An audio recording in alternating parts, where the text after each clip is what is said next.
ప్రియమైన సోదరి సోదరులారా नमस्कारम। आंध्र प्रदेश के गवर्नर श्री विश्वभूषण जी, मुख्यमंत्री भाई जगन मोहन रेड्डी जी, मंत्रिमंडल में मेरे सहयोगी अश्विनी वैष्णव जी, यहां उपस्थित अन्य महानुभाव और आंध्र प्रदेश के मेरे प्यारे भाई और बहनों, आंध्र प्रदेश गवर्नर श्री हरिचंदन विश्वभूषण गारी की, मुख्यमंत्री श्री जगन मोहन रेड्डी गारी की, केंद्र प्रभुत्वंलो ना सहचर मंत्री श्री अश्विनी वैष्णव गारी की, అలాగే ఇక్కడ ఉపస్థితులైన అందరూ మహానుభావులకి మరియు ఆంధ్రప్రదేశ్ సోదరి సోదరులందరికీ నమస్కారం। कुछ महीने पहले ही मुझे विप्लव वीरुडु अल्लूरू सीताराम राजू जी की 125वीं जन्म जयंती के कार्यक्रम में आप सबके बीच आने का सौभाग्य मिला था। కొన్ని నెలల ముందు నేను విప్లవ వీరుడు అల్లూరి సీతారామరాజు 120వ జన్మ జయంతికి వచ్చే సౌభాగ్యం కలిగింది। आज एक बार फिर मैं एक ऐसे अवसर पर आंध्र की धरती पर आया हूं जो आंध्र प्रदेश और विशाखापट्टनम के लिए बहुत बड़ा दिन है। ఇటువంటి ఇంకో అవకాశం ఆంధ్ర ప్రాంతానికి వచ్చింది। ఇది ఆంధ్రప్రదేశ్ మరియు విశాఖపట్నానికి గొప్ప దినం। विशाखापट्टनम भारत का एक विशेष पट्टनम है। ये शहर बहुत खास है। यहां हमेशा से व्यापार की समृद्ध परंपरा रही है। విశాఖపట్నం భారతదేశం యొక్క ఒక ప్రముఖ నగరం। ఇది ఒక ప్రత్యేకమైన నగరం। ఇక్కడ ఎప్పుడూ వ్యాపారం సమృద్ధిగా జరిగే పరంపర ఉంది। विशाखापट्टनम प्राचीन भारत का एक महत्वपूर्ण पोर्ट था। हजारों वर्ष पहले भी इस पोर्ट के जरिए पश्चिमी एशिया और रोम तक व्यापार होता था और आज भी विशाखापट्टनम भारत के व्यापार का केंद्र बिंदु बना हुआ है। విశాఖపట్నం ప్రాచీన భారతదేశం యొక్క ప్రముఖ ఓడరేవు। ఈ ఓడరేవు ద్వారా 1000 ఏళ్ల క్రితం నుండి పశ్చిమాసియా రోమ్ వరకు వ్యాపారం జరుగుతూ ఉండేది। నేడు కూడా విశాఖపట్నం భారతదేశం యొక్క వ్యాపారానికి ముఖ్య కేంద్ర బిందువు। 10,000 करोड़ रुपए से अधिक के प्रोजेक्ट का लोकार्पण और शिलान्यास आंध्र प्रदेश और विशाखापट्टनम की आकांक्षाओं को पूरा करने का एक माध्यम बनेगी। 10,000 కోట్ల ప్రాజెక్టులు దేశానికి అంకితం మరియు శంకుస్థాపన చేసే ఆంధ్రప్రదేశ్ మరియు విశాఖపట్నం ప్రజల ఆకాంక్షల్ని పూర్తి చేసే మాధ్యంగా ఉంటుంది। ये योजनाएं इंफ्रास्ट्रक्चर से लेकर ईज ऑफ लिविंग और आत्मनिर्भर भारत तक कई नए आयाम खोलेगी, विकास को नई ऊंचाई पर ले जाएगी। मैं इसके लिए आंध्र प्रदेश के सभी निवासियों को हृदय से बहुत बहुत बधाई देता हूं। ఈ పథకాలు మౌలిక సదుపాయాల వల్ల సులభతర జీవితానికి, స్వయం సమృద్ధి భారత సాకారానికి అనేక అవకాశాలు కల్పిస్తుంది। ఇది అభివృద్ధి యొక్క కొత్త శిఖరాలు చేరుకోవడానికి తోడ్పాటు అందిస్తుంది। నేను ఇందుకోసం ఆంధ్రప్రదేశ్లో నివాసం ఉంటున్న అందరికీ హృదయపూర్వక అభినందనలు తెలుపుతున్నాను। मैं इस अवसर पर हमारे देश के पूर्व उपराष्ट्रपति श्री वेंकैया नायडू गारू का भी और श्री हरिबाबू का भी धन्यवाद करना चाहता हूं। वो जब भी मिलते हैं तो आंध्र के विकास के बारे में हमारी काफी बातें होती हैं। आंध्र के लिए उनका प्यार और समर्पण अतुलनीय है। నేను ఈ సందర్భంగా మన దేశ మాజీ ఉపరాష్ట్రపతి శ్రీ వెంకయ్య నాయుడు గారికి హరిబాబు గారికి ధన్యవాదాలు తెలియజేస్తున్నాను. వాళ్ళు ఎప్పుడు నన్ను కలిసినా ఆంధ్ర ప్రాంతం యొక్క అభివృద్ధి వికాసం గురించే మాట్లాడుతుండేవారు. ఆంధ్ర ప్రాంత ప్రజల పట్ల వాళ్ళకి ప్రేమ అంకిత భావం కొలమానం లేనిది. साथियों, आंध्र प्रदेश के लोगों की एक बहुत खास बात होती है कि वो स्वभाव से बहुत स्नेही और उद्यमी होते हैं। आज तकरीबन दुनिया के हर कोने में, हर काम में आंध्र प्रदेश के लोग अपनी प्रतिभा का प्रदर्शन कर रहे हैं। మిత్రులారా, ఆంధ్రప్రదేశ్ ప్రజలకి ఒక ప్రత్యేకత ఉంది. వాళ్ళు స్వభావరీత్యా స్నేహపూర్వకంగా ఔత్సాహికంగా కలిగి ఉంటారు. నేడు ప్రపంచంలో అనేక చోట్ల అన్ని పనుల్లో ఆంధ్ర ప్రాంతం వాళ్ళు తమ ప్రతిభను కనపరుస్తున్నారు. बात चाहे एजुकेशन की हो या एंटरप्राइज की, टेक्नोलॉजी की हो या मेडिकल प्रोफेशन की, हर क्षेत्र में आंध्र प्रदेश के लोगों ने अपनी विशिष्ट पहचान बनाई है। ఇది చదువు గురించి అయినా గాని, వ్యాపార దృక్పథం గురించి అయినా గాని, సాంకేతిక రంగంలో గాని, వైద్య రంగానికి సంబంధించిందైనా గాని అన్ని చోట్ల ఆంధ్ర ప్రాంత ప్రజలు తమ ప్రత్యేక గుర్తింపు ప్రదర్శిస్తున్నారు. ये पहचान सिर्फ प्रोफेशनल क्वालिटी की वजह से ही नहीं बनी, बल्कि ये उनके मिलनसार व्यवहार की वजह से बनी है। आंध्र प्रदेश के लोगों का खुश मिजाज और जिंदादिल व्यक्तित्व हर किसी को उनका मुरीद बना देता है।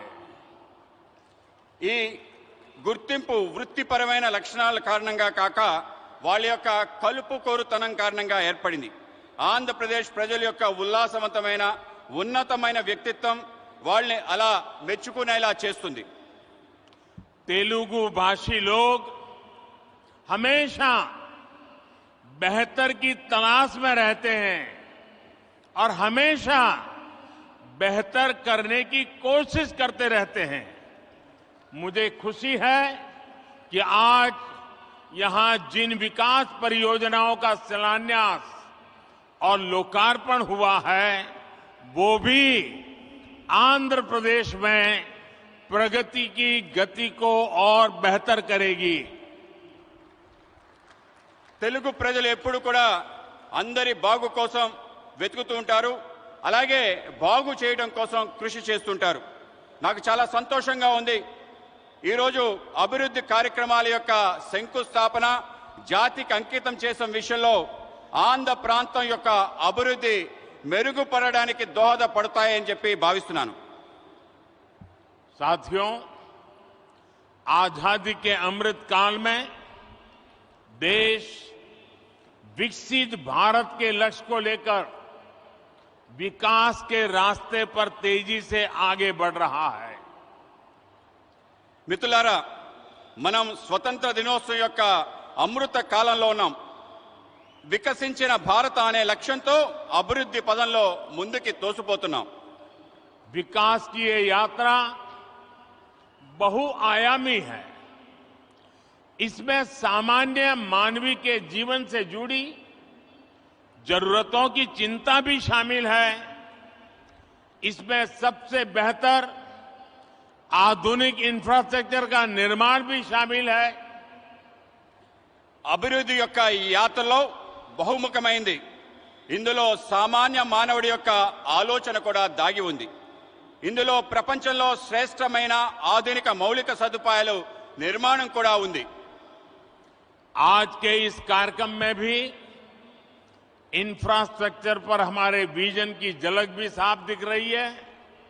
हमारा विजन है समावेशी विकास का, इंक्लूसिव ग्रोथ का।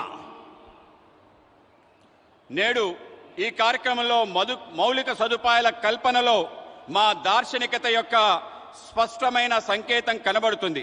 మా ఆలోచన అంతా కూడా సమ్మిళిత అభివృద్ధి కోసం. इंफ्रास्ट्रक्चर को लेकर हम कभी ऐसे सवालों में नहीं उलझे कि हमें रेलवे का विकास करना है या सड़क परिवहन का। हम कभी इसे लेकर दुविधा में नहीं फंसे कि हमें पोर्ट पर ध्यान देना है कि हाईवे पर। మేము మౌలిక సదుపాయాల కోసం ఎటువంటి సందేహాలకి లోను కాలేదు. అది రైల్వేల అభివృద్ధి అయినా, రోడ్ల అభివృద్ధి అయినా, మనం పోర్టుల అభివృద్ధి చేద్దామా, రహదారుల అభివృద్ధి చేద్దామా అనే విషయంలో సందేహపడలేదు. इंफ्रास्ट्रक्चर के इस आइसोलेटेड व्यू से देश को भारी नुकसान उठाना पड़ा।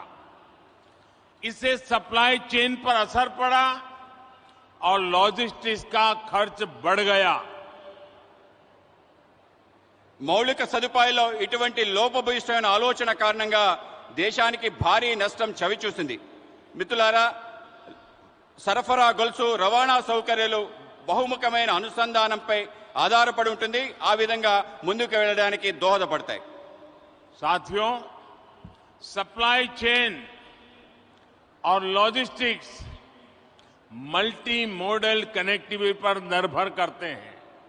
इसलिए हमने इंफ्रास्ट्रक्चर के विकास को लेकर के नई अप्रोच अपनाई। हमने विकास के इंटीग्रेटेड व्यू को महत्व दिया। మిత్రులారా, సరఫరా గొలుసు బహుముఖమైన అనుసంధానంపై ఆధారపడి ఉంటుంది. ఇందుకోసం మేము మౌలిక సదుపాయాల కోసం ప్రత్యేకమైన ఒక కొత్త పద్ధతిని ప్రారంభించాం. మౌలిక సదుపాయాలు ఏకీకృత ఆలోచనలకు పెద్దపీట వేశాం.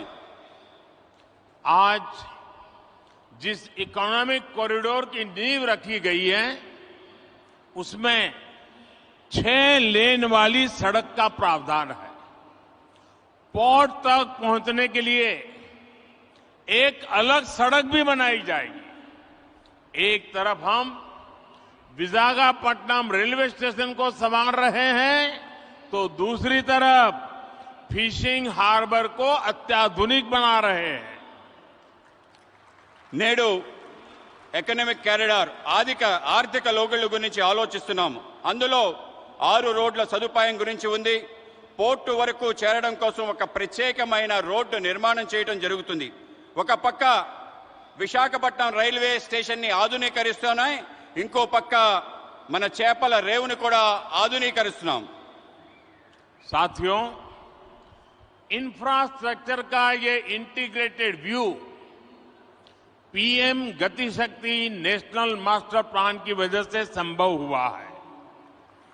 गति शक्ति प्लान से न सिर्फ इंफ्रास्ट्रक्चर निर्माण की रफ्तार तेज हुई है, बल्कि इससे परियोजनाओं पर लगने वाला खर्च भी कम हुआ है। మిత్రులారా, మౌలిక సదుపాయాల ఏకీకృత ఆలోచన కారణంగా ప్రధానమంత్రి గతిశక్తి జాతీయ ప్రణాళిక కారణంగా జరుగుతుంది. మిషన్ గతిశక్తి ద్వారా మౌలిక సదుపాయాల వేగం పెరుగుతుంది. దీంతో పాటు అనేక ప్రాజెక్టులపై జరిగే ఖర్చు బాగా తగ్గుతుంది. मल्टी मॉडल ट्रांसपोर्ट सिस्टम ही हर शहर का भविष्य है और विशाखापट्टनम ने इस दिशा में कदम बढ़ा दिया है।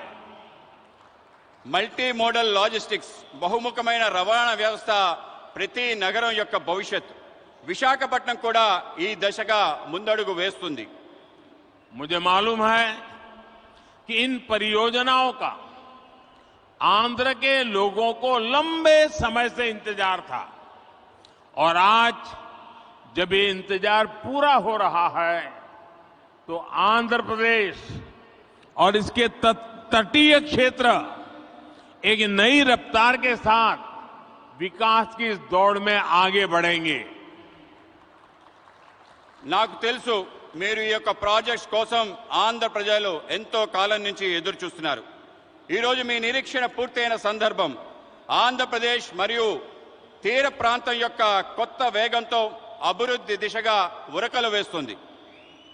साथियों, आज पूरी दुनिया संघर्ष के नए दौर से गुजर रही है। कुछ देशों में जरूरी सामानों की किल्लत है तो कुछ देश ऊर्जा संकट से जूझ रहे हैं।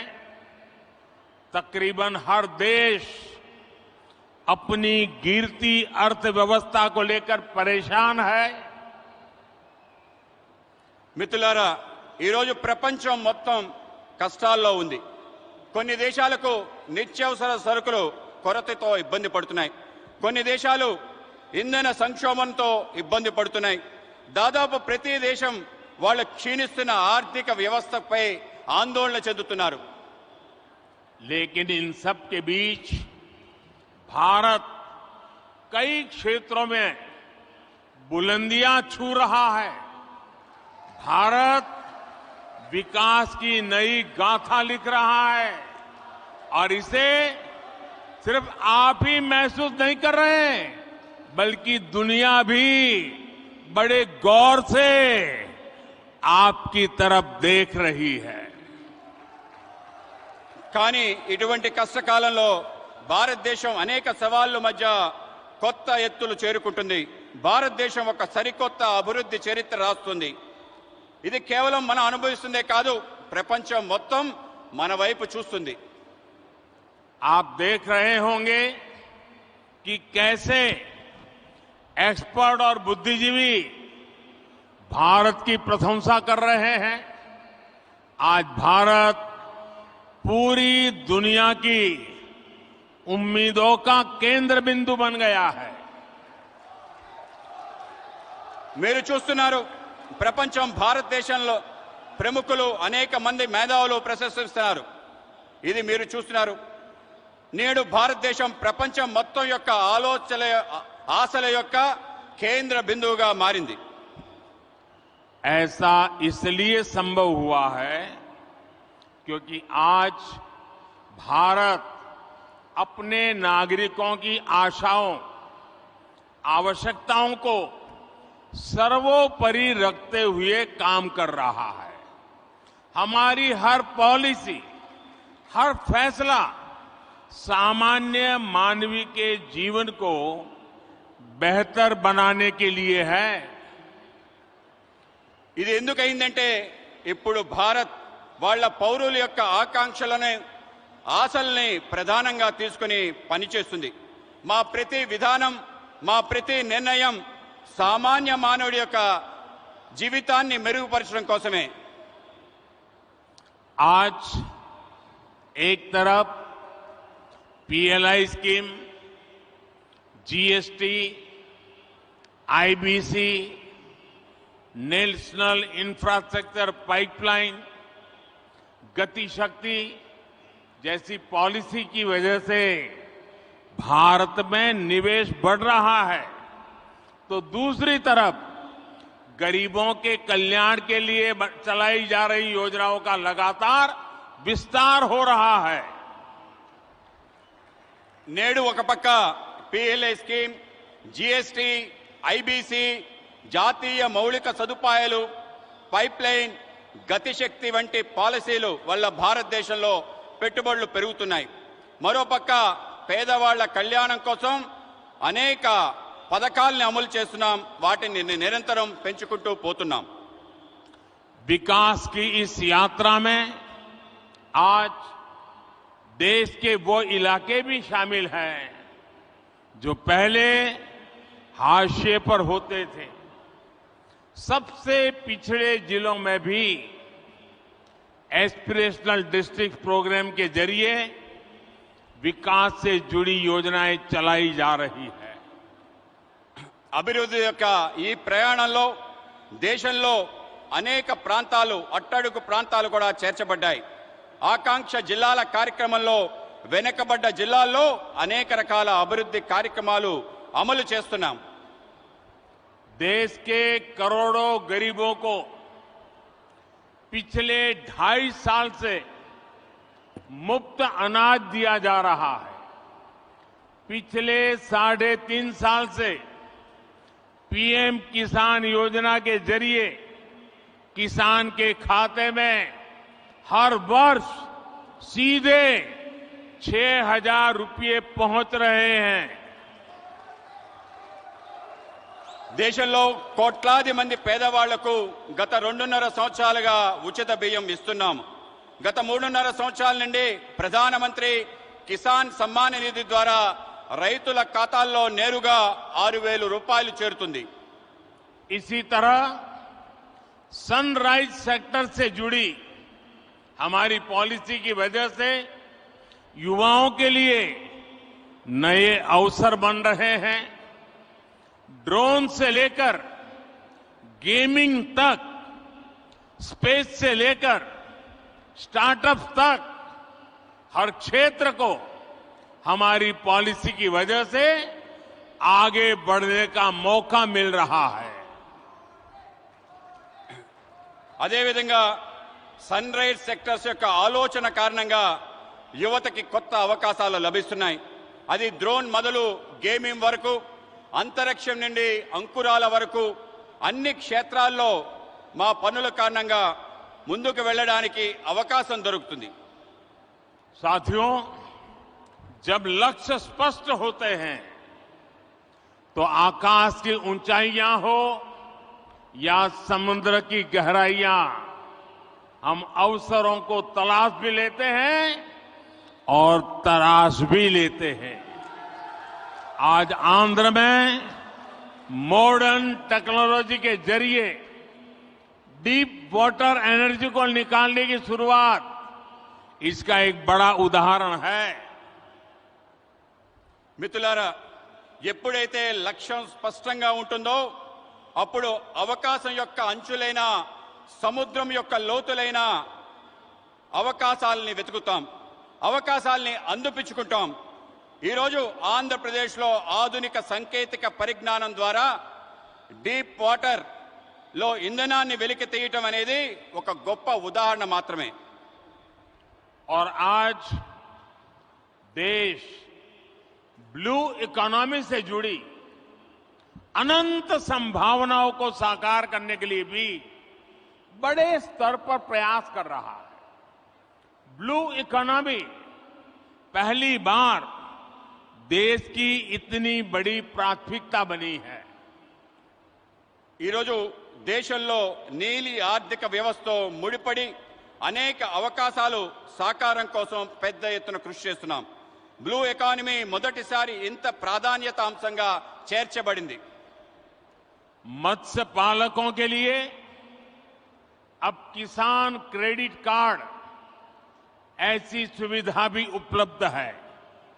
आज विशाखापट्टनम फिशिंग हार्बर को आधुनिक बनाने का जो काम शुरू हुआ है, इससे हमारे मछुआरे भाई बहनों का जीवन आसान होगा. మత్స్యకారులకు కూడా కిసాన్ క్రెడిట్ కార్డ్ లాంటి సదుపాయాలు లభిస్తున్నాయి. ఈరోజు విశాఖపట్నం యొక్క మత్స్యరేవు ఆధునీకరణ పని ప్రారంభమవుతుంది. దీనివల్ల మత్స్యకార సోదరి సోదరుమణుల యొక్క జీవితం సులభతరం అవుతుంది. जैसे जैसे गरीब की ताकत बढ़ेगी और आधुनिक इंफ्रास्ट्रक्चर से जुड़े अवसरों तक उसकी पहुंच होगी, विकसित भारत का हमारा सपना भी पूरा होगा. ఎప్పుడెప్పుడైతే పేదవాళ్ల శక్తి పెరుగుతుందో, ఆధునిక సదుపాయాలు వాళ్ళకి చేరుతాయో, వికసించిన భారత యొక్క మన కల పూర్తవుతుంది. साथियों, समुद्र सदियों से भारत के लिए समृद्धि और संपन्नता का स्रोत रहा है और हमारे समुद्र तटों ने इस समृद्धि के लिए गेटवे का काम किया है। आज देश में पोर्ट लेड डेवलपमेंट के लिए जो हजारों करोड़ रुपए की परियोजनाएं चल रही है, भविष्य में उनका और विस्तार होगा।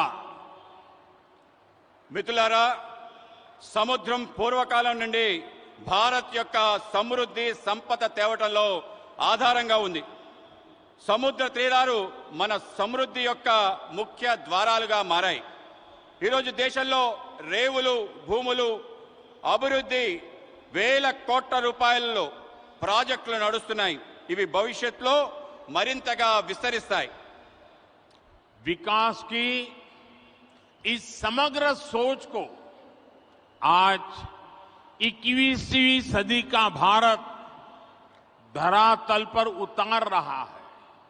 मुझे विश्वास है आंध्र प्रदेश देश के विकास के इस अभियान में इसी तरह बड़ी भूमिका निभाता रहेगा। అభివృద్ధి కోసం ఇటువంటి సమగ్రమైన ఆలోచన 21వ శతాబ్ది యొక్క భారతదేశం వాస్తవ రూపంలో అవతరిస్తుంది, వాస్తవ రూపంలో తీసుకొస్తుంది. నాకు విశ్వాసం ఉంది, ఆంధ్రప్రదేశ్ దేశం యొక్క వికాసంలో పెద్ద భూమిక ప్రదర్శించబోతుంది. इसी संकल्प के साथ आप सभी का एक बार फिर बहुत बहुत धन्यवाद। ఇటువంటి సంకల్పంతో మీ అందరికీ మరోసారి హృదయపూర్వక ధన్యవాదాలు. मेरे साथ दोनों हाथ ऊपर करके पूरी ताकत से बोलिए, भारत माता की జై, भारत माता की జై, भारत माता की జై. बहुत बहुत धन्यवाद।